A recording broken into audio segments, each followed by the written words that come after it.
Apa jadinya jika seorang janda Jepang nekat terbang jutaan kilometer hanya demi seorang pemuda sederhana di Jawa Barat? Halo teman-teman, aku Raffi, pemuda biasa yang kehidupannya tiba-tiba dibalikan oleh Natsuko Tanaka, majikanku yang berusia 40 tahun. Mulai dari tawa manis pagi hari hingga gelombang gosip jahat yang mengancam nama baik kami, kisah ini penuh emosi dan kejutan. Bagaimana reaksi Natsuko saat tuduhan fitnah menghancurkan semua?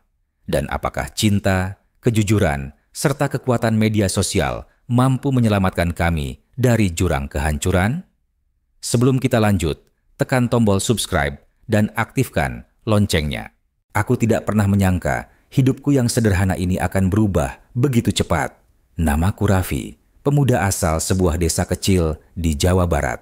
Setiap pagi, aku berangkat ke rumah besar milik majikanku di kawasan Depok untuk bekerja sebagai pengasuh anak dan pengatur jadwal. Majikanku, Natsuko Tanaka, adalah janda asal Jepang berusia 40 tahun. Sejak suaminya meninggal 2 tahun lalu, ia memutuskan untuk tetap tinggal di Indonesia, negara yang dulu selalu membuatnya merasa hidup. Setiap kali aku memasuki halaman rumahnya, aku disambut dengan senyum hangat dan secangkir teh hijau hangat yang selalu ia siapkan. Rutinitas kami terasa aman dan nyaman. Pagi, kulakukan tugas sehari-hari, membangunkan putri semata wayangnya, Sari, menyiapkan sarapan, dan memastikan jadwal les serta janji temu dokter gigi. Natsuko selalu memperhatikan detail terkecil, mulai dari menu sarapan hingga playlist lagu lembut yang diputar di ruang tamu. Kadang, aku terkesima melihat betapa ia begitu sabar menghadapi Sari yang aktif dan lincah. Di sela-sela tugas, kami sering duduk bersama di teras belakang. Natsuko bercerita tentang kenangan masa mudanya di Tokyo, dan aku membalas dengan kisah konyol tentang tetangga yang pelihara ayam di halaman sebelah. Suaranya yang lembut menenangkanku, seakan menghapus penat setelah menempuh perjalanan 2 jam pulang pergi. Di mata Natsuko, aku bukan sekadar pembantu. Ia memanggilku Raffi-san dengan nada hangat dan terkadang menawarkanku teh tambahan saat aku tampak lelah. Aku menghormatinya sebagai seorang majikan, namun di saat yang sama aku merasa nyaman, seperti keluarga yang saling menguatkan. Semua berjalan baik-baik saja. Pagi yang cerah, tawa Sari membahana di dalam rumah, dan aroma kue manis yang baru keluar dari oven menambah kehangatan suasana. Aku berpikir, mungkin inilah arti bahagia sederhana. Namun, entah mengapa, hatiku bergetar saat menatap mata Natsuko, seakan ia sendiri menyimpan rahasia yang belum pernah diungkapkan. Dan malam itu, sebelum tidur, aku menatap langit biru yang mulai berubah jingga. Tanpa kusadari, itu menjadi malam terakhir ketenanganku, sebab esok segalanya akan bergeser ke arah yang sama sekali tak pernah kukira. Esok pagi, aku membuka pintu kamar dan mendapati suasana rumah berubah seketika. Aroma teh hangat dan kue manis yang biasanya menyambutku lenyap tergantikan oleh kecanggungan dan tatapan tegang Natsuko. Di mejanya tergeletak sebuah amplop besar berwarna putih tanpa nama pengirim, hanya tertulis penting. Saat kupungut, tangan kiriku bergetar. Natsuko menarik napas panjang lalu berkata dengan suara bergetar, "Raffi-san, kau harus membaca ini." Dengan gugup, aku merobek amplop dan mengeluarkan lembaran huruf cetak yang tertata rapi. Isinya membuat dadaku sesak. Ada foto hitam putih kami berdua sedang berbincang dekat di teras. Tangan Natsuko yang seharusnya memegang cangkir teh tampak seolah membelai bahuku. Di bawah foto tertulis, "Dituduh melanggar norma, hubungan majikan pembantu mencoreng kehormatan nama baik keluarga Tanaka. Tuntutan pengusiran dan ganti rugi sebesar 500 juta rupiah." Air mataku terlontar saat aku memandang Natsuko. "Ini apa maksudnya?" tanyaku terbata. Ia menunduk, menutup wajahnya dengan tangan, suara sesenggukan terdengar lirih. Kabar ini langsung menyebar ke seluruh rumah tangga dan tetangga. Bisik-bisik menuduh aku dan Natsuko berpacaran, merusak martabat janda luar negeri itu. Pagi itu, Sari masuk ke ruang tamu dengan mata berkaca-kaca, bertanya, kenapa Umi-chan menangis.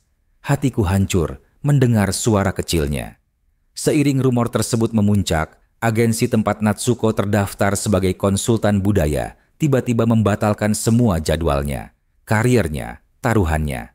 Dan aku, sebagai pelaku dugaan skandal, namaku tercemar. Aku hanya bisa menatap Natsuko yang terpaku di kursinya. Kedua tangan mengepal, berusaha menahan kesedihan dan amarah. Di sanubari, aku tahu satu hal. Jika tak segera kugalang cara membuktikan kebenaran, hidup sederhana kami akan runtuh seketika, lebih cepat daripada yang pernah terbayangkan. Untuk mencegah kehancuran itu, aku memutuskan menetapkan satu tujuan tegas, mengungkap siapa dalang di balik fitnah yang menimpa kami dan membersihkan nama baik majikanku. Pagi harinya, aku menemani Natsuko ke kantor hukum kecil di bilangan Tebet. Di ruang rapat yang sempit, advokat kami, Pak Ardi, menatap serius bundelan surat dan foto yang kuberikan. Kasus ini sulit, tapi bukan tidak mungkin, ujarnya. Langkah pertama adalah melacak asal amplop putih itu. Aku bolak-balik ke kantor pos setempat, menanyai petugas dengan penuh gugup. Namun, petugas hanya menggeleng. Unsur anonimnya memang sengaja dirancang. Sementara itu, Natsuko menghadapi tekanan dari tetangga. Desas-desus semakin jadi-jadi. Setiap kali ia berjalan di gang perumahan, suara janda gila terdengar semakin nyaring, menampar hati kami dengan sakit. Di tengah kebingungan, muncul satu kabar. Saksi yang pernah melihat kami terlihat terlalu akrab di teras. Kami pun mendatangi saksi itu, seorang ibu-ibu paruh baya yang mulai meragukan kesaksiannya setelah kulakukan pembicaraan dengan lembut. Mungkin bayangan dan sudut pandang saya keliru, katanya pilu, dan mulai gentar dengan tuduhan yang pernah dilontarkannya. Harapan kecil muncul, tapi prosesnya panjang dan melelahkan, terkadang membuat kami hampir putus asa. Di balik semua itu, Sari ikut merasakan beban.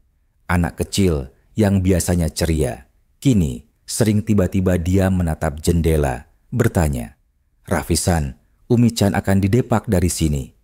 Saat itulah aku sadar, rintangan terberat bukan hanya menyanggah fitnah, tetapi menjaga semangat Natsuko dan Sari yang hampir goyah. Setiap malam, aku duduk di samping ranjang mereka berdua, membisikkan keyakinan bahwa keadilan akan berpihak pada orang yang benar, hingga kita benar-benar menemukan jejak kebenaran itu. Namun, saat itulah segalanya runtuh. Setelah berminggu-minggu mengumpulkan bukti dan merayu saksi, laporan resmi dari kantor pos menyatakan tidak ada petunjuk pengirim, dan keterangan saksi kunci kami dipatahkan oleh rekaman CCTV yang menunjukkan sudut pandang berbeda, sehingga foto itu tetap dianggap valid. Natsuko terpaku ketika Pak Ardi menyerahkan kabar buruk itu. "Maaf, Natsuko-san, bukti kita belum cukup kuat," ucapnya perlahan. Air matanya menetes, membasahi dokumen dalam genggamannya. Aku menahan sesak, merasakan dunia kami semakin jauh dari harapan. Tuntutan ganti rugi 500 juta rupiah kini semakin nyata menanti, dan agensi Natsuko menuntut pembatalan kontrak. Sari menangis di sudut ruang tamu, bertanya mengapa ia harus kehilangan Umi yang selama ini selalu ada untuknya. Hatiku remuk melihat gadis kecil itu meratapi masa depan kami yang terlihat begitu kelam. Saat malam tiba, aku duduk termenung di balkon, menatap lampu kota yang berkelap-kelip. Pilihan terakhir kami hanya satu. Natsuko harus rela pulang ke Jepang demi menyelamatkan nama baik keluarga dan karir, meninggalkanku dan Sari di tanah asing ini. Keputusan itu begitu menghancurkan, menyakitkan lebih dari kata apapun, namun seolah tak ada jalan lain. Namun, aku menolak membiarkan Natsuko pergi tanpa berjuang habis-habisan. Pagi itu, aku bangkit dengan tekad baru, memanfaatkan kekuatan media sosial dan dukungan warga desa untuk membalikan keadaan. Aku mengunggah video yang menyertakan kisah kami, menyertakan rekaman percakapan hangat bersama Sari, dan menyampaikan betapa fitnah itu menghancurkan kehidupan kami. Dalam hitungan jam, cerita kami menjadi viral. Tagar "Bebaskan Natsuko" dan "Kebenaran untuk Raffi" meraih ribuan like dan komentar dari netizen seluruh Indonesia. Aku bahkan dihubungi oleh beberapa blogger dan selebgram yang bersimpati, menawarkan diri menjadi saksi pendukung sekaligus penghubung ke media mainstream. Di tengah kegembiraan itu, Natsuko menangis bahagia saat membaca komentar penuh empati. "Raffi-san, kau luar biasa," bisiknya.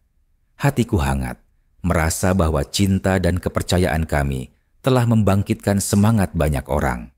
Dengan dukungan itu, kami kembali ke kantor hukum. Kali ini membawa bukti baru, puluhan video testimoni warga yang mengenal kami, dan surat-surat dukungan resmi dari tokoh masyarakat setempat. Bahkan, pemilik kafe di dekat rumah menghantarkan rekaman CCTV panjang yang memperlihatkan interaksi kami murni profesional dan penuh kehormatan. Sidang mediasi diadakan di hadapan Dewan Agensi dan perwakilan keluarga Tanaka. Saat giliran kami bicara, Natsuko bangkit berdiri, suaranya mantap. "Saya datang ke sini bukan untuk melanggar norma, melainkan untuk menebar kebaikan. Raffi-san dan Sari adalah keluarga saya di Indonesia." Ruangan terdiam. Dalam hitungan menit, tuntutan ganti rugi itu dicabut dan agensi resmi meminta maaf atas kesalahan informasi. Para tetangga yang dulu mencibir kini mengulurkan tangan maaf dan meneguhkan persahabatan. Saat keluar gedung mediasi, sinar mentari sore memantul di wajah Natsuko. Ia merangkulku dan Sari, dan kami bertiga tertawa lega, bahagia tak terkira. Akhirnya, hidup sederhana kami dipulihkan, bahkan menjadi lebih bermakna setelah cobaan hebat itu. Saat kami bertiga berjalan pulang di bawah sinar matahari sore yang semakin hangat, aku merasakan kedamaian yang tak pernah kurasakan sebelumnya. Setelah segala kekacauan dan air mata, kini benih harapan tumbuh subur di hati kami. Beberapa minggu kemudian, kehidupan kembali ke ritme sederhana yang dulu kupuja. Pagi-pagi, aku mengantar Sari ke taman dekat rumah untuk bermain, sementara Natsuko menyiapkan teh hijau sambil membaca buku di teras. Suara tawa Sari bergema, menularkan kebahagiaan kepada setiap orang yang mendengar. Kini, aku dan Natsuko semakin dekat, bukan lagi sebagai majikan dan pembantu, melainkan dua sahabat yang saling menguatkan. Kami berbagi impian, membuka bimbingan belajar kecil untuk anak-anak desa, memadukan metode pendidikan Jepang dan Indonesia, serta menulis buku bersama tentang kisah perjuangan kami. Pelajaran terbesar yang kuterima dari pengalaman ini adalah tentang kekuatan kejujuran dan solidaritas. Fitnah mungkin dapat menjatuhkan kita untuk sementara, namun kebenaran yang dibangun dengan ketulusan akan selalu menemukan jalannya. Cinta yang tulus, apapun bentuknya, mampu menggerakkan hati banyak orang untuk berdiri bersama. Di akhir cerita ini, aku menatap Natsuko yang tersenyum lembut dan Sari yang berlari riang sambil melambai pada kupu-kupu di taman. Ku tahu, hidup sederhana kami kini memiliki makna yang jauh lebih besar. Kebahagiaan sejati lahir dari keberanian memperjuangkan kebenaran, serta ikatan hati yang tak lekang oleh waktu.